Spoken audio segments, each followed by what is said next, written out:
Wherever you go, there you are.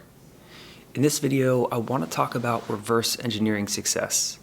Thinking from the end, working back from the end, and having that in mind as you progress through success in business and life and relationships.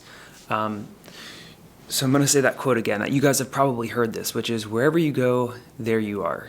And I think it's easy to overlook how powerful this quote is, because it does transcend time. It transcends where we are right now. It possibly even transcends death, right? Like when we die, who we have become in the process of trying to achieve certain things in life, we take that with us. That's my belief.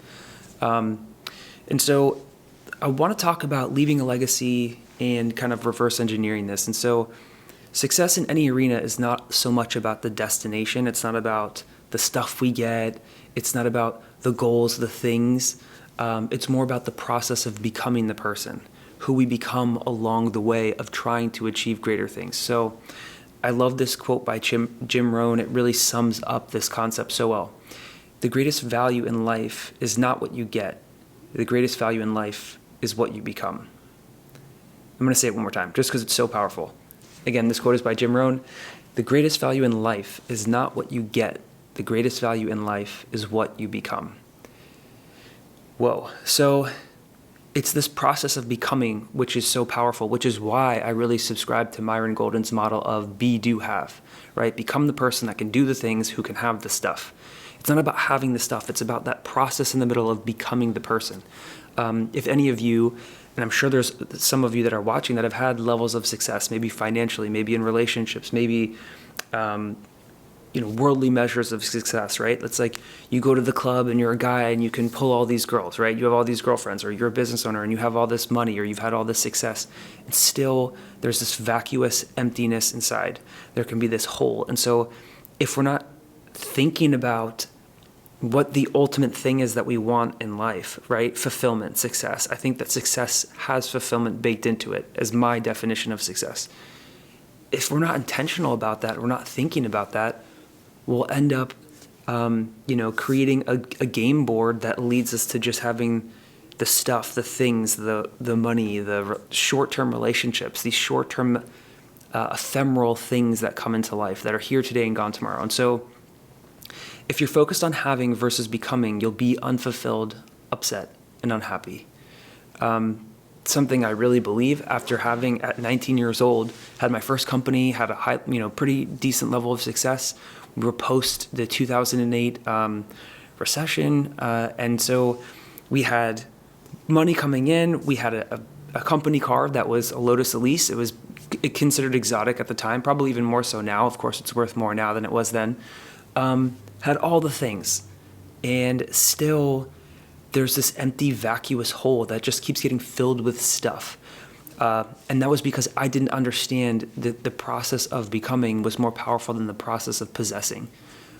So I want you guys to imagine something with me for a second. So imagine doing all this hard work, right? You're learning from Alex Hormozi, you're maybe learning from Adam Grant, Myron Golden, Tom Bilyeu, Ed Mylett, Lewis Howes. You're reading all these books, thinking like a monk. You're just consuming all this stuff, and you're learning, expanding, doing all this work. You do all this work, you get all this wealth, and you're still unhappy. How painful would that be? How painful would it be to go through this process of putting so much time and effort and focus into becoming something more, into becoming something greater, into expanding yourself and expanding your future, and then you get to that future and it sucks. It's not what you want. It's empty. And that's like my point in creating this, is like, begin with the future in mind, but extrapolate out what that future that you're driving towards will be. Because I think a lot of people go on Twitter for 5 seconds, right? It's like, this is how I got to 5,000 followers, blah, blah, blah, my newsletter, yada, yada, 10,000 a month. It's empty. Those numbers in and of themselves are empty. The money is empty.